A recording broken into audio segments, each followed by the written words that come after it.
Okay, I just wanted to touch on a couple of quick things today because I was just thinking about some stuff and how we are basically cattle on a feedlot and we're just being milked. I mean, you cannot. I mean, you can break away of that consciously, but once you do that, once you kind of step back and see the whole big picture and go down the rabbit hole uh, and see other your fellow human beings that are still kind of trapped in the matrix, if you will, and there's nothing you can do to help them. Unfortunately, you can plant seeds and stuff like that, but if you're dealing with a sleepwalker, I mean, you try and wake them up, and they could hurt themselves. And when I woke up to all this stuff, because I was programmed just like everybody else from grade school and mainstream media, uh, the government controlled schools. It's just you just are just that's the way it is, and you don't think there's any other way. And then when you're 18, you're wondering why you're doing a week in jail for two speeding tickets you forgot to pay or whatever. It's like, what is going on here? What is this place? I thought we were in a free country. And then you have kind of a rude awakening, like, oh, wait a second, it's not. And it's kind of all about money. And then you start researching and things. But we all know that when you're born on this plantation in America, into the corporation called the United States of America, it's not a country, it's a corporation. It's a crown corporation operated by the crown out of the city of London in London, England, which is ultimately owned by the Vatican. And who knows who owns the Vatican? I don't know. There's like 13 bloodline families. I don't know. You know, your guess is as good as mine at that point, but it's pretty secret. Um, but it doesn't really matter for our purposes because all we need to do is wake up to what's going on, and then hopefully we can find a remedy in our way out of it, and just see what's going on so we can be aware of it when things start happening. We'll know what's happening and why it's happening that way. But just to kind of reiterate, this is my certificate of live birth, and you go down to the county clerk if you don't have a copy of one, and have them print you a copy. But you'll notice it's on bond paper, American Banknote Company. So it's a banknote, and anything that you register that is registered with the government is put up as collateral. So that's your car, your house, your business. You think you have a business and you think you're the president, the owner of the business. Well, not really, because you registered the business with the government. That makes them the owner. They're like in bed with you now, and they can come in and regulate what you do. And if you're doing funny things with your books, they can shut you down. So just good, bad, or indifferent. That's just the way it is. So they take your certificate of live birth, and they probably put a $600,000 to $1 million bond on it. I'm just being very, very general right now. And what's a bond? A bond is a promise to pay. There is no actual money in circulation. All we have is currency. It's foreign currency. It's not backed by anything. It's it's printed from a foreign corporation, foreign with respect to the states. So they're international bankers, and they don't even lend money. All they are is a maritime insurance company, and everything is insured. Which there again, you can go, well, it's good, bad, or indifferent.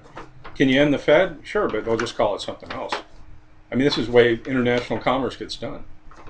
So that's when China or Japan sends a boatload of our Toyotas over here to Long Beach Harbor, and someone was to go, oh, let's take the Toyotas and not ever pay them. They're insured for that by a third-party corporation, and their goal is really to set up the whole world that way.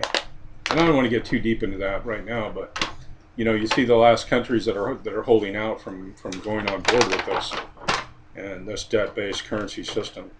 And those are the countries that are being bombed right now because the United States of America is the military arm of the New World Order. were raised. You know, if you think back, I went to school in the grade school and everything in the 70s, and for whatever reason, I always kind of migrated in the libraries and stuff. There was always like World War II books, you know, and guns, and I would always doodle doing drawings of, you know, airplanes swooping down and strafing the tanks on the ground and stuff. We're just brought up in kind of that military way. And another aspect to this whole rabbit hole here, it gets a lot deeper. And there's one I'm just discovering right now, is the food that you eat. I'm just going to show people really quick. So they take out a bond and use that as collateral for the international bankers. They're able to print some money, some currency from that. Here's a $2 bill.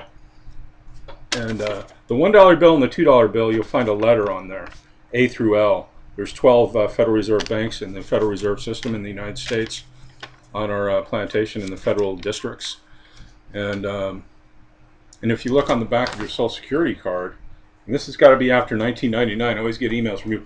My one doesn't have it. Well, tell them you lost it and go down and get a new one, because you're allowed to get 10 of these over your lifetime. Okay, and each one has a different bond number on the back. So they hypothecate your birth certificate bond 10 times. So it's worth at least 10 million. It's probably more than that. It's probably 100 million, believe it or not. Because when it goes international, they stamp another zero on it. And how it works, really, I had a guy explain it to me, is that the $1 bill is the actual amount, and that's one, where it starts, or even two, because the $2 bill, they actually use that to, you know, it has a number which relates to the number on the back of your Social Security card. So the number on the back of your Social Security, at least in one of the 12 Federal Reserve banks, that's where your SESTA KV trust account, your exemption account is housed, and they're able to print out dollars based on that amount, based on your birth certificate. So keep that in mind. And it's not money, it's not a positive figure, it's debt.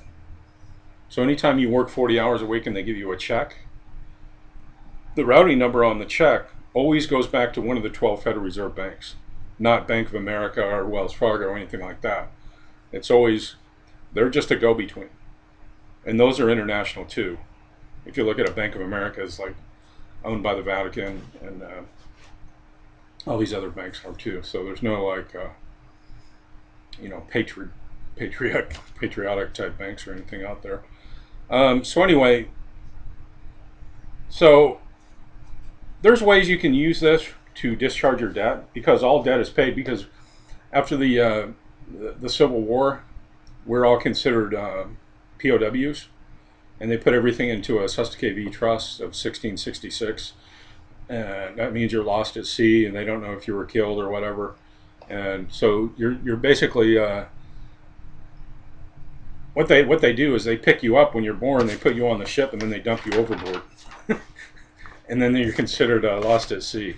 So it's like a salvage operation, and they figure you're dead, so they're just going to go around and you're like the transmitting utility through the SESTA KV trust account, and you're the payor. You know, you're like the financial officer of the corporation. So when they need money, they come to you. When they go to Congress and make bills and laws, there's always a financial amount attached to that, a monetary amount. So I always tell people that all crimes are civil and not criminal. So there's a money amount to it, and it's really a default judgment, or just, you know, it's a default judgment that you're not paying it. As a U.S. citizen, as a corporate entity, as a transmitting utility for the corporate entity, it's your job to pay all the fines, fees, and taxes. And in reality, there's no money to pay anything. So how can you pay anything? You can only discharge debt. You can discharge debt by just signing your name with your Social Security number, your tax identification number, and your exemption account number. You can do that through an administrative process. We have a lot of success doing it.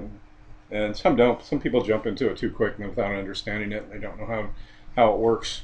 But I would find out if I was you how all this stuff works, because it's really going to open your mind, and you can kind of come into the light and figure out how all this stuff works. Now, another thing I wanted to talk about today was I was watching a video. This is a couple months back, I think in July, of I just had someone emailed it to me, or it was on Facebook or something, of how the meat industry works, cattle in particular, and chickens and pork. But you've all probably seen the horrible videos that they put out of pigs living in these tiny little cages and they can't get up and move and all this stuff. And what they do, because from no movement with the cat, mainly I was focusing on the cattle, because I was a steak eater. I love steak. I love Omaha steaks. Wasn't really a hamburger eater much. But yeah, if I cooked it myself, if I bought the hamburger at the store and brought home made hamburger patties, I would throw back a couple cheeseburgers. Sure, good. Salt, pepper, cheese, mayonnaise, ketchup. But anyway, so I was watching how they treated these cows, and nowadays, because corn is so expensive, and the cows each cow takes up a certain amount of land that it needs to graze off in order for it to build up enough meat or whatever, get to the proper weight that it can go to market and be sold off to be slaughtered for food. And what they're doing now is they're putting them on feedlots and feeding them, not like natural grass like a cow would normally eat and is designed to eat. They feed them basically like candy bars, like old junk candy, and stuff they're not really designed to eat. Some kind of a corn mash thing that they feed them, and cows aren't supposed to be eating corn. They're grass eaters. They're herbivores, and so what happens is they're feeding them this stuff constantly, and it makes them fat. So they're constantly getting fat, and they get fatter faster, and they can go to market faster. But what happens is, because they're not moving around, they're stuck on this little feedlot, with no grazing or anything going on, just the trough, and they're walking around their own sewage and everything, is they get what's called acidosis, and which makes them sick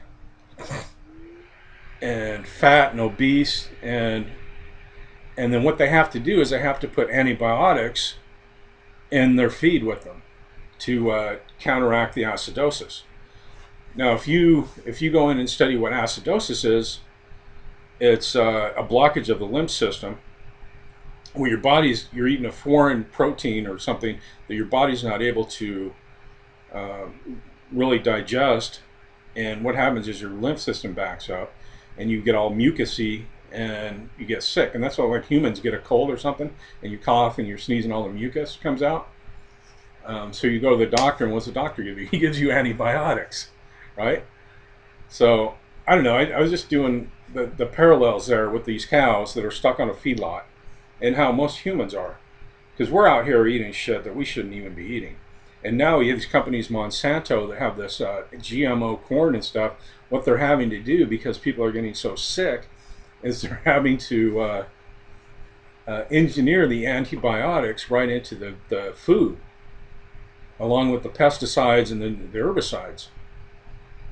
So it's really amazing how the similarities are between the livestock cattle that are stuck in the feedlot and then us here. If you do any kind of study, just cursory study, will tell you that human beings are not meat eaters. And I know a lot of people will have a problem with that, but we're really frugivores, which is we're a tropical species designed to eat really just nothing but fruit, berries, melons, and seeds. And I mean, that's what we're designed for. Our hands are designed to, peel oranges and bananas or whatever. And I don't know, that was just funny. So Anyway, I quit eating meat back in July, and I feel 100% better. I'm down about 30 pounds. I haven't really been doing much, but and people say, well, what do you do for protein? Well, you don't need protein. That's the problem. The protein from the meat is the problem. You eat it, and it putrefies in your gut, and it makes you stink, and it makes your stool stink, it makes your urine stink, it makes your breath stink, and that's one of the big things. And it does make you hyper aggressive. So, you know, the shit's deep out here, man. It's real deep, and I don't think it's a mistake that we're eating all this shit, or most people are. I'm trying to get off it, but the similarities to the cattle are basically the same, because we're getting so sick from eating all this crap that we're having to take antibiotics. But what we really have is just acidosis, and if we would cut out the meat, the GMO food, the grains, the bread and everything, and just kind of go on a mostly fruit diet, fruits, berries, melons, and nuts, you'd probably be healthier than you've ever been in your life. But this is just one of the similarities that I think about. Anyway, I'm going to go too deep into that, but again, if you don't have a Social Security card from 1999 forward, that was the end of the last bankruptcy. The United States corporation has been through 3 international bankruptcy cycles. They always bankrupt them. I mean, from the get-go. They can bankrupt a company in a year, a country.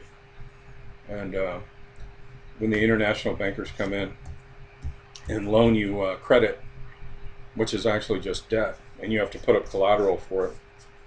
So it's pretty good. It's a pretty good scam. There are some good things about it, but it's mostly just a giant scam. But if you want to wake up and clear your head out, one of the things we have to do is learn about how international commercial law works, become a secured party creditor, take control of your straw man trust corporation, your birth certificate, accept it for value, send it back to the Secretary of State, the U.S. Treasurer, and just let them know, hey, you're here to do your job. I don't mind being the signatory on the account. That's great. But don't come at me with all your other bullcrap. All laws, there's like 800,000 laws on the books now. So everything is against the law. Everything's commercial, and it's all about paying back the international bankers. All of these laws, everything. So don't buy into it. And they feed us this crappy, shitty food, this McDonald's, Burger King, blah blah blah. I can just see all these immigrants coming in now, and they're just ballooning up like nobody's business, because they're like, yeah, McDonald's and Burger King, let's go. Taco Bell, cheap food, but it's not even food. It's designed to make you hyper aggressive. It's designed to make you crave alcohol. It's designed to make you sick, so you'll need to get the health care, which is another thing, the Obamacare. So you can avoid all that, and hopefully, and just start eating more fruits, berries, melons, and nuts. And you'll detox yourself, and you'll think clearly, and that way you can handle your business without any bullshit. Go to stopthepiratesstopblogspot.com. Thanks for listening. Have a great day.